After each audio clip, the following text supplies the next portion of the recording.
로마서 11장 1절부터 12절까지의 말씀입니다.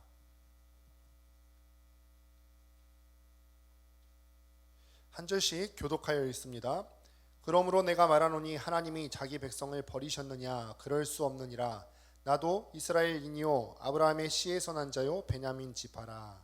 하나님이 그 미리 아신 자기 백성을 버리지 아니하셨나니 너희가 성경이 엘리야를 가리켜 말한 것을 알지 못하느냐?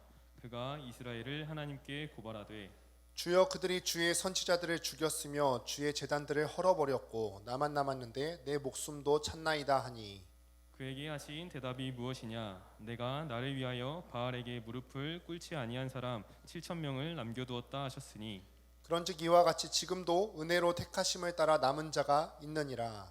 만일 은혜로 된 것이면 행위로 말미암지 않음이니 그렇지 않으면 은혜가 은혜되지 못하느니라. 그런즉 어떠하냐? 이스라엘이 구하는 그것을 얻지 못하고 오직 택하심을 입은 자가 얻었고 그 남은 자들은 우둔하여 졌느니라.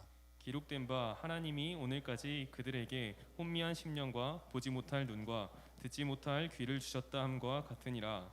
또 다윗이 이르되 그들의 밥상이 올무와 덫과 거치는 것과 보응이 되게 하시옵고 그들의 눈은 흐려 보지 못하고 그들의 등은 항상 굳게 하옵소서 하였느니라. 그러므로 내가 말하노니 그들이 넘어지기까지 실족하였느냐? 그럴 수 없느니라. 그들이 넘어짐으로 구원이 이방인에게 이르러 이스라엘로 시기나게 함이니라. 그들의 넘어짐이 세상의 풍성함이 되며 그들의 실패가 이방인의 풍성함이 되거든 하물며 그들의 충만함이리요. 아멘.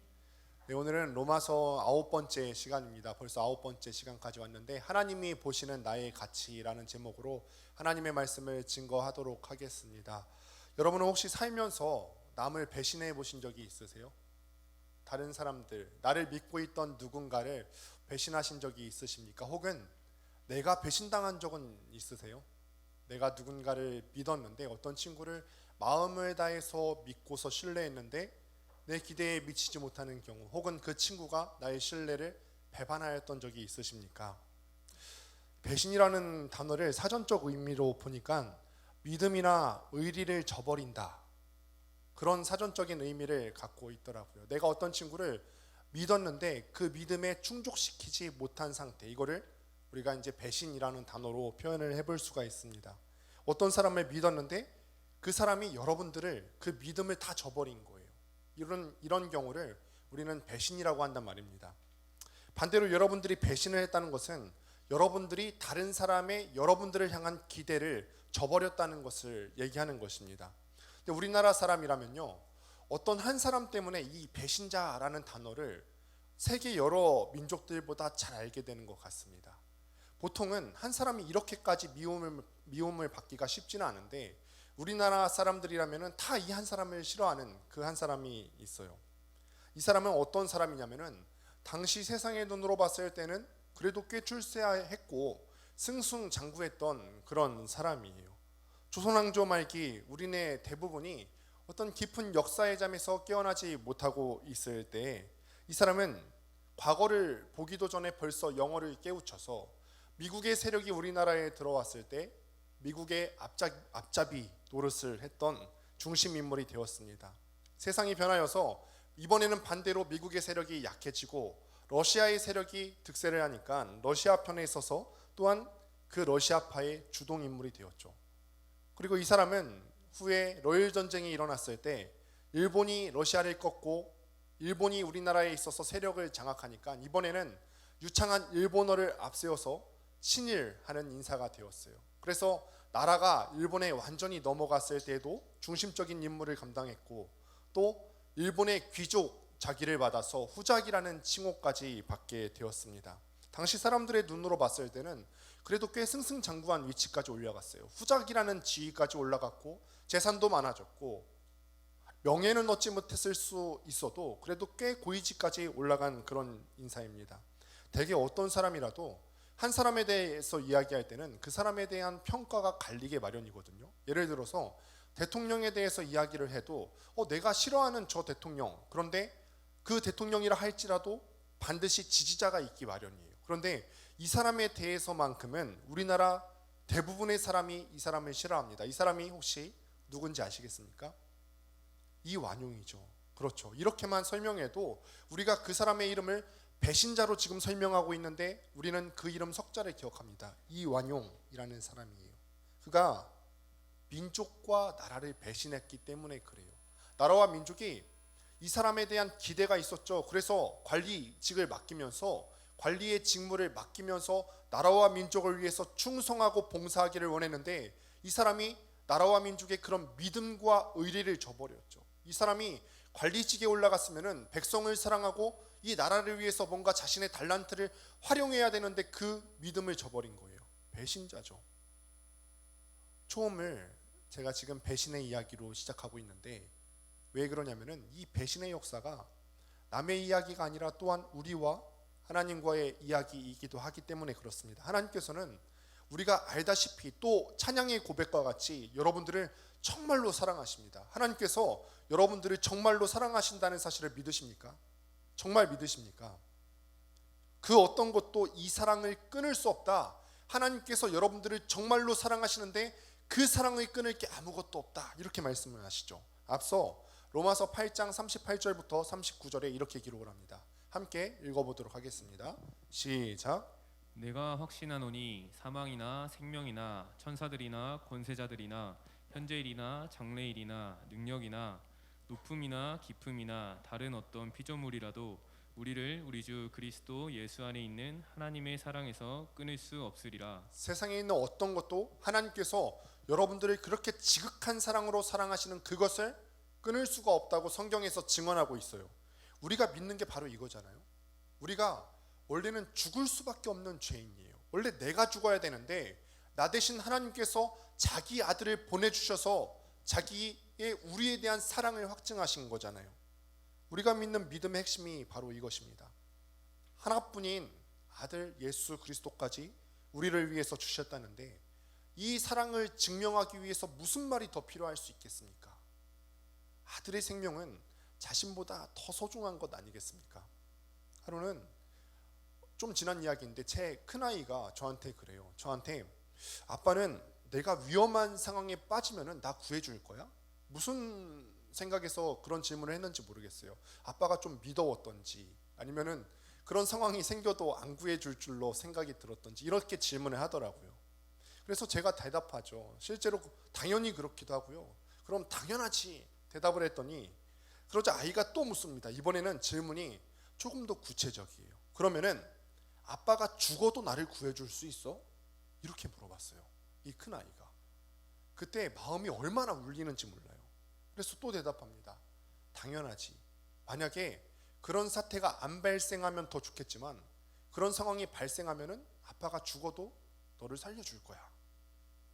이 아이의 질문에 정상적인 부모는 망설일 필요가 없어요. 망설일 이유가 없죠. 왜냐하면은 부모에게 있어서 아빠에게 있어서 그 아들의 생명은 자기 전 존재보다 더 소중한 것이기 때문에 그 질문에는 대답할 필요가 없습니다.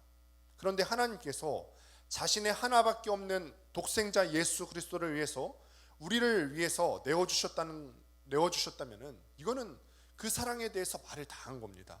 당신을 그 어떤 것보다 사랑하신다는 것을 하나님께서 보여주시는 거예요.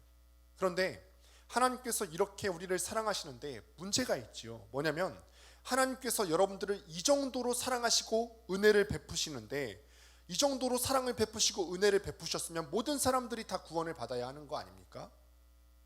그런데 우리가 지난 시간을 통해서 봤듯이 율법을 따랐던 이스라엘 민족의 실패를 우리가 로마서 가운데 살펴보았고 멀리 이스라엘 민족까지 갈 필요도 없이 우리의 삶만 봐도 그래요. 우리는 그래도 은혜를 입어서 이 자리 가운데 나와왔지만 이 세상을 바라보면은 하나님을 알지 못해서 떨어져 나가는 사람들이 얼마나 많이 있습니까?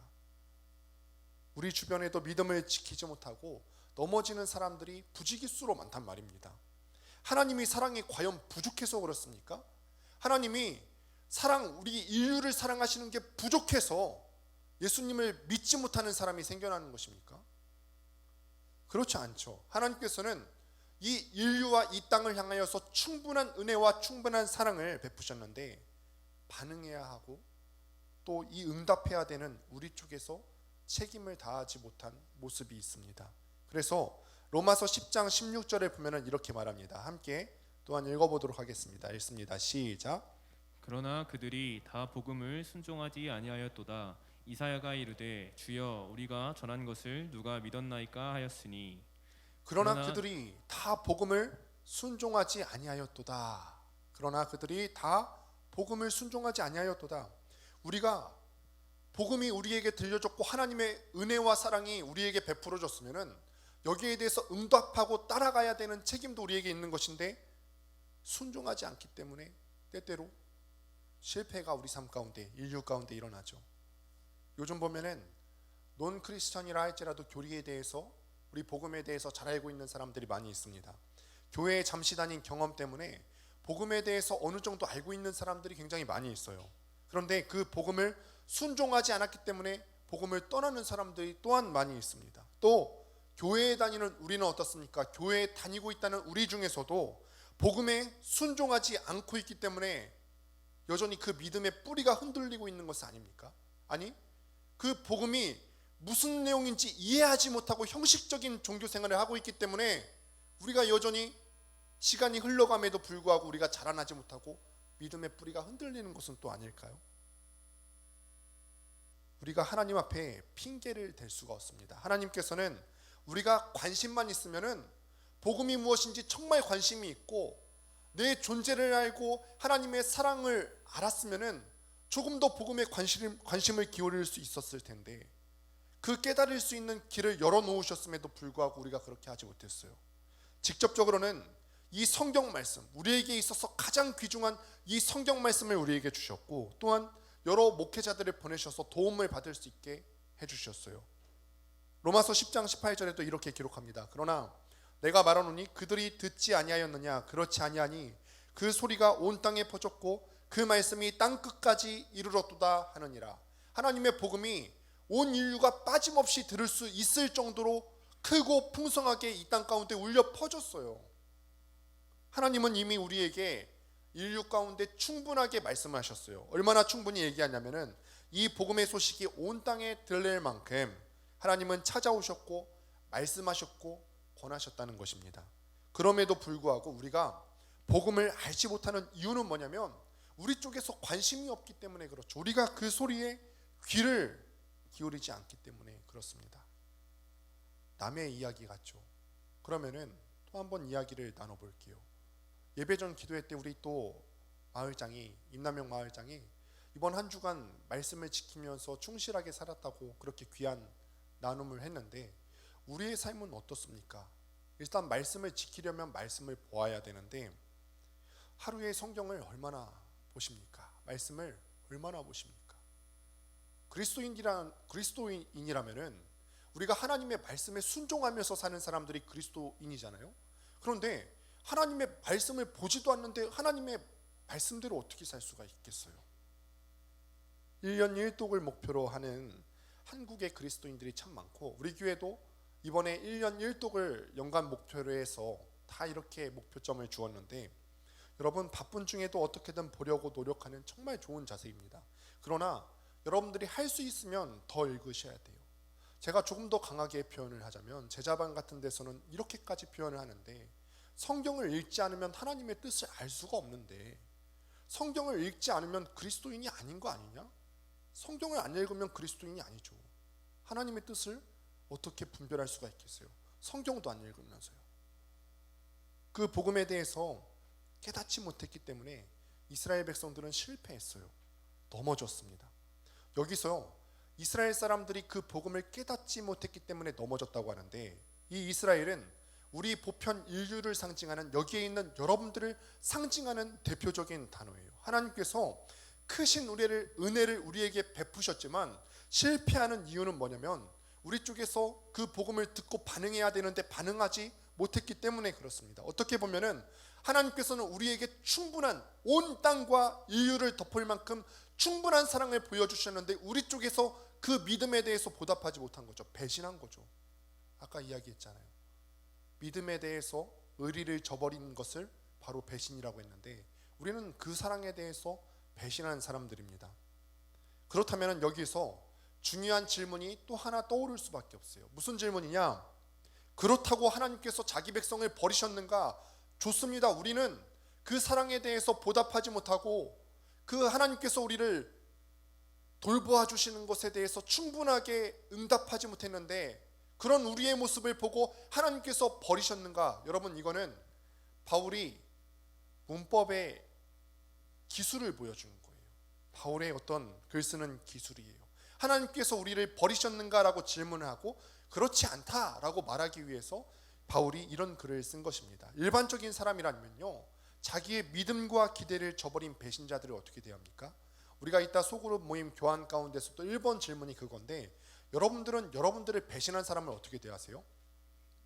여러분 삶 가운데 배신당한 적이 있죠. 지금 떠오르는 그 사람 있을 거예요. 그 사람 어떻게 대하십니까? 보통 연락을 끊거나 아니면 또 어떤 방법들이 있을까? 똑같이 보복을 하거나 뭐 이런 여러 가지 잔악한 방법들도 있을 수 있겠죠. 아예 관계를 끊습니다. 그런데 하나님께서는 우리 인간이랑 비교할 수 없는 너무나 다른 분이시죠. 하나님께서 은혜를 여러분들 가운데 베푸셨지만 이스라엘 사람들이 배신했어요. 사람들이 배신했어요. 그런데 그런 이스라엘 사람들을 대하시는 하나님의 반응이 바로 본문 1절입니다. 함께 본문 1절 말씀을 다시 한번 읽습니다. 시작. 그러므로 내가 말하노니 하나님이 자기 백성을 버리셨느냐? 그럴 수 없느니라. 나도 이스라엘이뇨 아브라함의 씨에서 난 자요 베냐민 지파라. 강조해서 얘기하는 거예요. 이렇게 질문하는 형태를 띠고 대답을 하면서 바울이 원래 말하고자 하는 바를 강조해서 이야기하고 있는 거거든요. 하나님께서 자기 백성을 버리셨느냐? 그럴 수 없느니라. 하나님께서 이스라엘 사람들을 얼마나 사랑하셨는지 여러분들이 한번 성경 말씀에 드러난 것들을 생각하면서 살펴보십시오. 그 사랑이 크면 클수록 배신감이 더 들지 않을까요? 하나님께서 이스라엘 사람들을 정말 엄청나게 크신 사랑으로 보듬어 주셨어요. 애초에 하나님께서 이스라엘 사람들을 선택하신 이유가 뭐냐면 그들이 잘나서 선택하신 것이 아니에요. 신명기 7장 7절을 보면은 이런 내용이 나옵니다. 너희가 다른 민족보다 수요가 많기 때문이 아니니라. 너희는 오히려 모든 민족 중에서 가장 적으니라. 이스라엘 민족이 다른 민족들과 비교해서 이 사람들이 숫자가 많아서 혹은 탁월해서 능력이 있어서 도덕성이 뛰어나서 이스라엘을 선택하신 것이 아닙니다. 오히려 모든 민족보다 적다고 말하고 있습니다. 연약하고 아무 볼품없는 민족을 택하셔서 무조건적인 사랑을 베풀어 주셨어요. 그런데 그런 이스라엘 백성이 하나님을 대적한 것입니다. 그렇게 볼품없는 사람을 택하여 주셨으면 우리 입장에서는 더 충성해야 되는 거 아니에요? 여러분들도 한번 생각해 보십시오. 정말 높으신 사람이 어떤 정말 고결하신 분이 보잘것없는 우리를 귀하게 여겨준다고 한번 생각해 보세요. 그러면 얼마나 감개무량하겠어요. 더 충성하고 싶지 않겠어요? 그런데 이스라엘이 그렇게 하나님의 사랑을 받았음에도 불구하고 배은망덕한 일들을 역사 가운데 저질러 왔습니다. 우리도 그렇지 않습니까? 제가 그래요. 여러분들을 말하기 전에 여기 서 있는 제가 그렇습니다. 신앙생활을 하면 할수록 깨닫는 게 뭔지 아십니까? 내가 말씀을 통해서 그리고 내 삶의 경험을 통해서 하나님을 알아가면 알아갈수록 우리가 깨닫는 것은 뭐냐면 우리에게는 나에게는 한계가 있고 부족한 사람이라는 점만 알게 됩니다. 그런 우리를 이스라엘 사람들을 하나님께서 품으시고 사랑하셨으면 감사하고 우리를 그렇게 품으시고 사랑하셨으면 감사하고 어떻게든 하나님의 말씀에 순종하려고 발버둥 치면서 애써야 되는데 성장해야 되는데 오히려 하나님을 대적하고 불순종하는 겁니다. 대적한다는 말이 별거 아닙니다. 하나님께 순종하지 않는 것은 하나님을 대적하는 것입니다. 이런 상황에서는요, 누구든지 그 배신한 사람을 버리고 무섭게 보복했을 것입니다. 그런데 하나님께서는 이런 우리를 대해서 어떻게 반응하신다고요? 그럴 수 없느니라, 그럴 수 없느니라 단언하고 있습니다. 이 표현은요, 원래는 원어가 사실 쓰여진 것보다는 훨씬 더 약하게 표현된 단어예요. 헬라어 원어로는 메게노이트라고 표현이 되는데 조금 더 이 메게노이트라고 표현된 헬라어 원어를 우리말에 가깝게 번역을 하자면은 절대로 그럴 수 없느니라 라는 표현이에요. 우리말 번역이 지금 조금 약하게 된 게 맞죠? 원래 메게노이트가 뭐라고요? 절대로 그럴 수 없느니라. 다시 지금 이 문장을 다시 풀어 써서 여러분들은 하나님의 사랑에도 불구하고 배신했죠. 그런데 배신한 여러분들을 하나님이 버릴 수 있느냐? 절대로 그럴 수 없느니라 말씀하시는 것입니다. 하나님께서 절대로 자기 백성을 버리시는 분이 아니다. 하나님께서 절대로 여러분을 버리시는 분이 아니라고 바울이 단언하고 있는 것입니다. 바울이 어떻게 이렇게 단언할 수 있는 것일까? 하나님께서 자기 백성을 버리지 않는다. 하나님께서 사랑을 베푸셨는데 그 배신하는 사람들을 절대로 버리지 않는다고 어떻게 이렇게 호언장담할 수 있을까요? 그 이유는 바울이 직접 하나님이 어떤 분이신지 만나고 경험했기 때문에 그렇습니다. 하나님을 만나고 경험한 사람들은 하나님을 오해하지 않습니다. 바울은 그 증거로 두 가지를 들고 있는데, 첫 번째로는 자기 자신이 살아있는 그 증인이에요. 1절 하반절에 보면은 바울이 자기 자신에 대해서 이렇게 자기소개를 하고 있는데 이렇게 표현합니다. 나도 이스라엘인이요 아브라함의 씨에서 난 자요 베냐민 지파라 라고 자기의 족보 설명을 난데없이 하죠. 바울도 혈통으로만 보면은 이스라엘 사람이에요. 자신들이 하나님께 선택받은 민족이라는 자부심을 갖고 있는 선민의식을 갖고 있는 이스라엘의 혈통에서 난 사람이 바울입니다. 또 믿음의 조상 아브라함의 후손이고 이스라엘 초대왕인 사울왕을 배출했던 명문가 베냐민 지파 소속입니다. 혈통으로만 볼 것 같으면 누구보다도 이 하나님의 은혜를 더 많이 경험했을 그런 조건 아닙니까? 굳이 오늘날로 얘기하자면은 목회자 가정에서 태어나서 자라고 줄곧 교회 안에서 훌륭한 믿음의 선배들과 함께 자라면서 신앙생활을 했다고 보면 되겠어요. 그런데 우리 아버지가 목사님이라고, 내 아버지가 장로님이라고, 집사님이라고, 우리 가문이 좋은 믿음의 가문이라고 해서 내가 하나님을 제대로 안다고 보장할 수는 없습니다.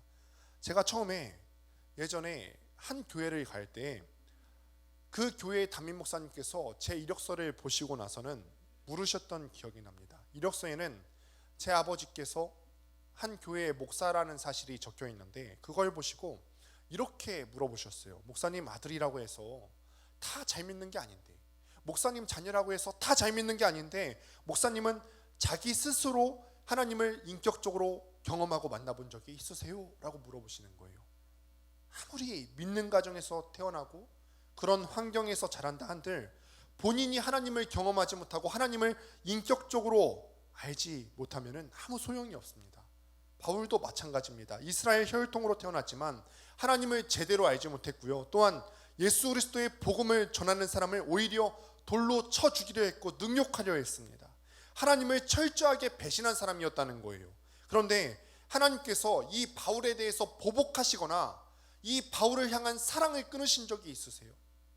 그러신 적이 없으시죠. 오히려 다메섹으로 가는 그 도상에서, 그것도 예수 믿는 사람들을 잡아서 가두려고 가는 그 다메섹 도상에서 그를 만나주시지 않으셨습니까?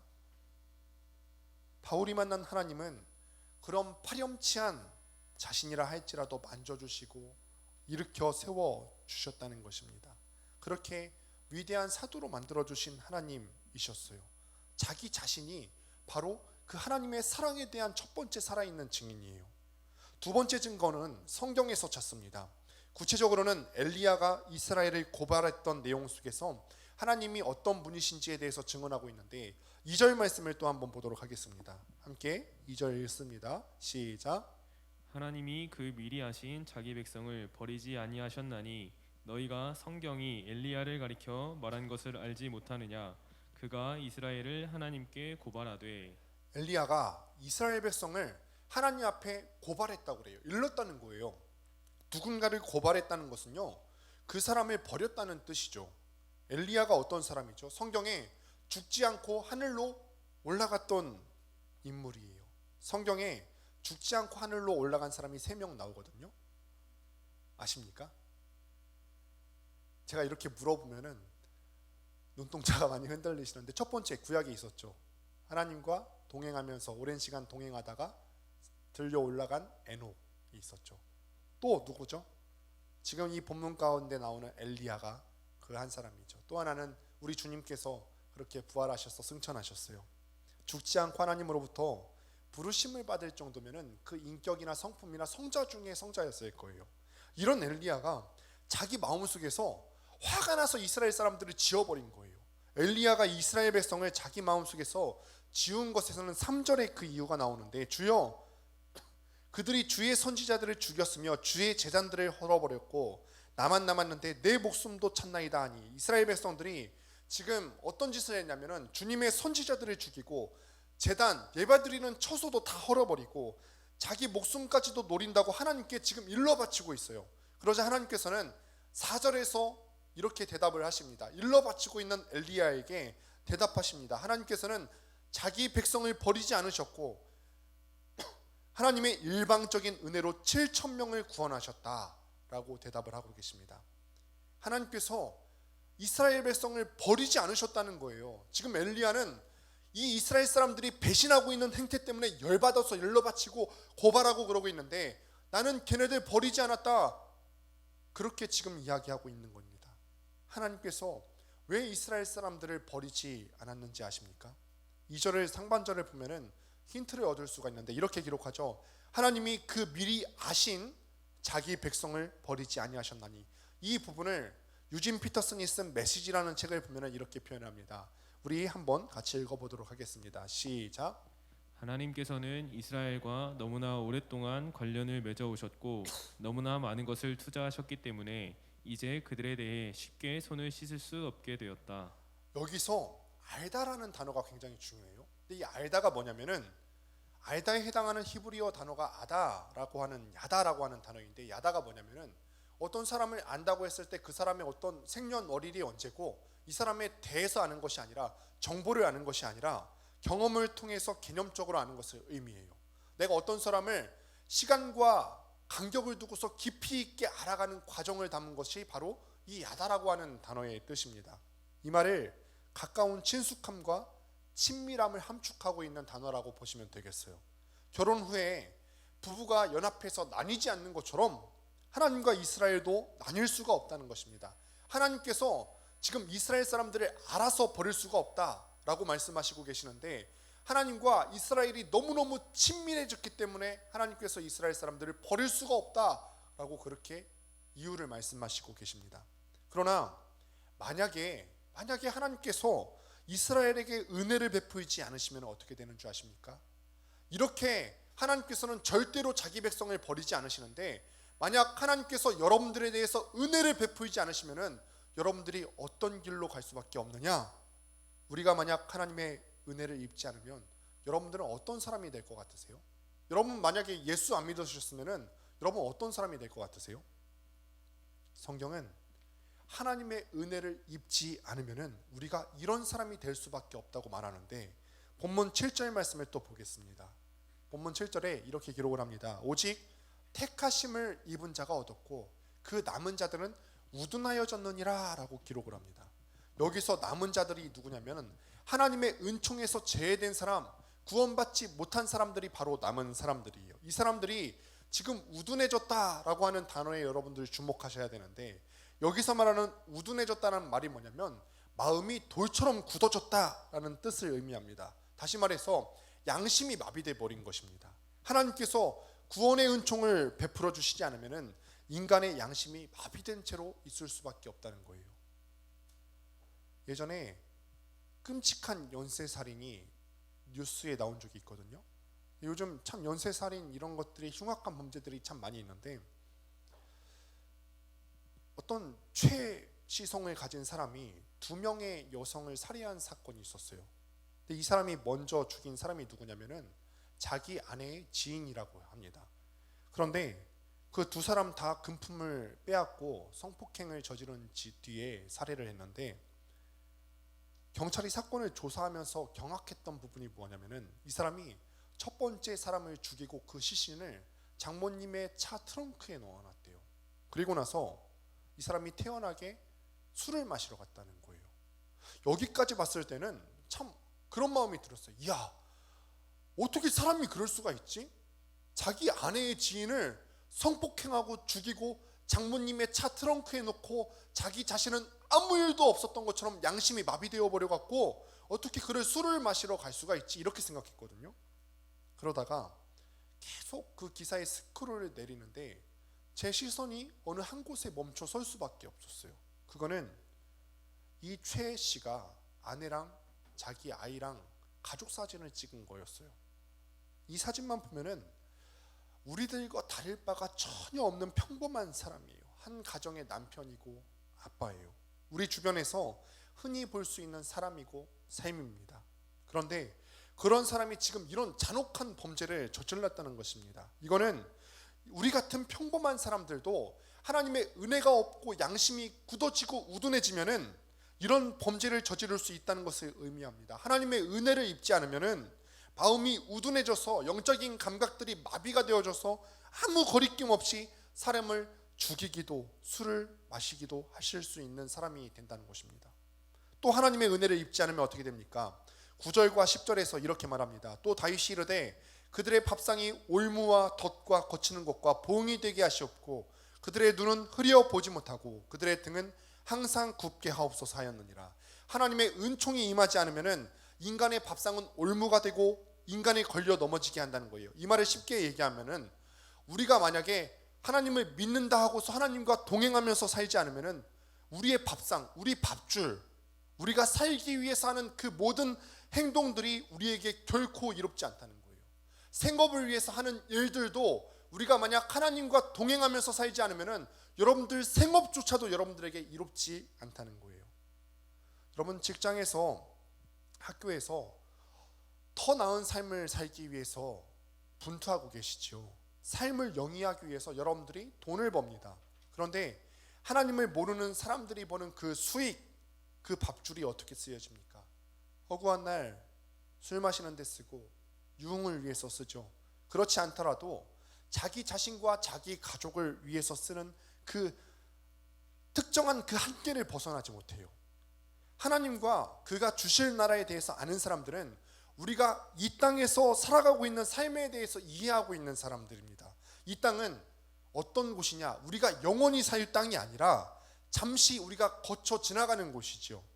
그런 이해를 갖고 있는 사람들은 이 땅에서의 시간을 그렇게 헛되이 보내지 않습니다. 하나님을 알고 영적인 분별력이 있고 지혜가 있는 사람들은 자기가 생업이 있는데 그 생업조차도 유익한 것을 위해서 사용해요. 내 시간을 하나님의 나라를 위해서 사용하고 내 물질을 영원한 것을 위해서 사용을 해요.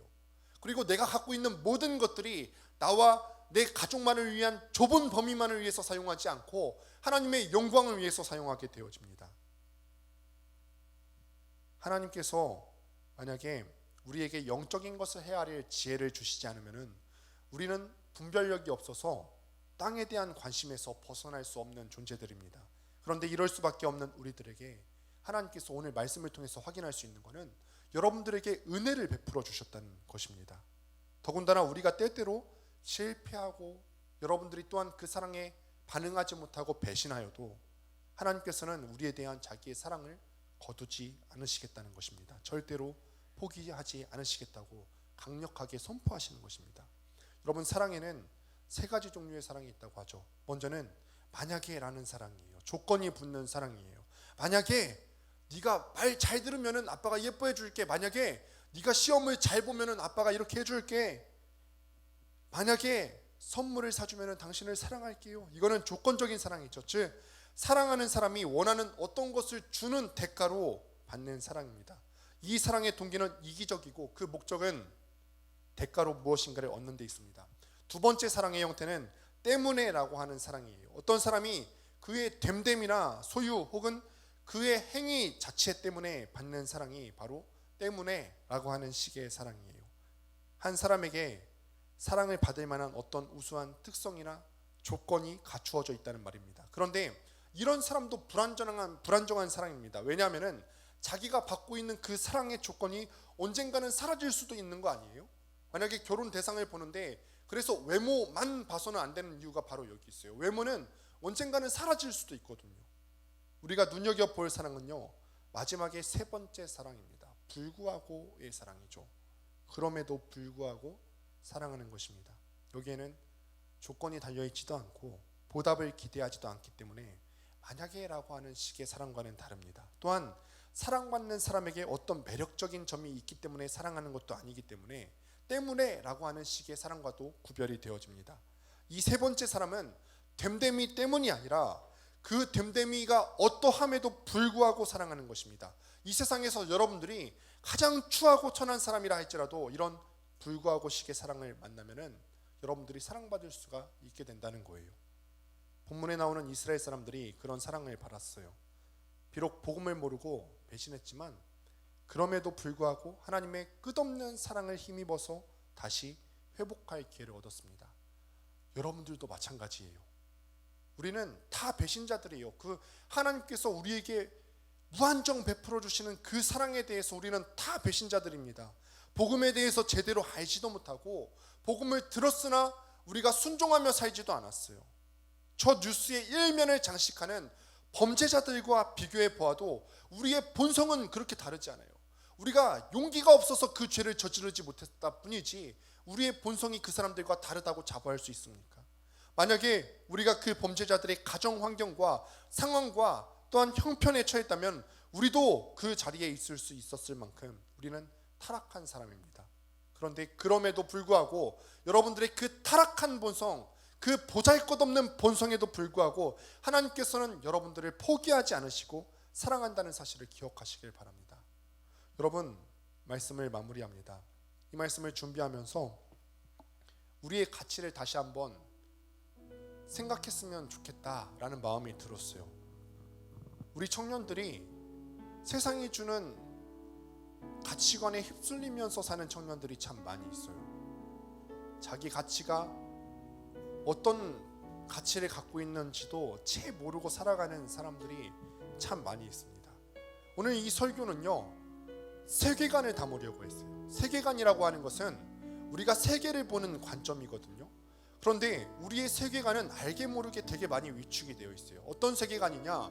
여러분들이 몸담고 있는 학교나 그리고 직장에서는 여러분들의 가치를 매길 때 숫자로 매기거든요. 조금 있으면 중간고사 보는데 학점으로 여러분들의 가치를 매기려고 하고, 또 직장에서도 어떤 고과를 줘서 그 수치로 여러분들의 가치를 매기려고 합니다.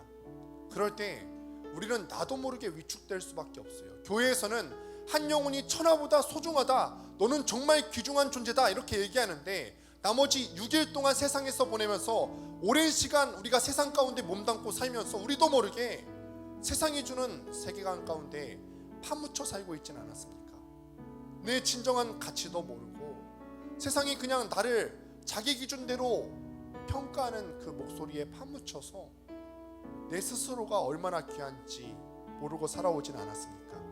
여러분들은 어떤 존재냐면은 하나님의 사랑을 받는 존재입니다. 하나님께서 여러분들의 조건을 보지 않으세요. 여러분들이 어떠함에도 불구하고 하나님께서는 여러분들을 사랑해서 끊지 않으실 것입니다. 여러분들 이거 아셨으면 좋겠어요. 여러분, 독수리는 파리를 잡지 않습니다. 여러분들 스스로를 파리나 잡는 도마뱀처럼 여기지 마시기를 바랍니다. 한낱 이 땅의 것들에만 욕심내지 마시고 복음을 정확히 알고서 이제는 눈을 들어서 하나님의 나라를 바라보면서 자기 자신의 가치를 알고 살게 되시기를 주님의 이름으로 축복합니다. 다 같이 일어나서 함께 찬양하도록 하겠습니다.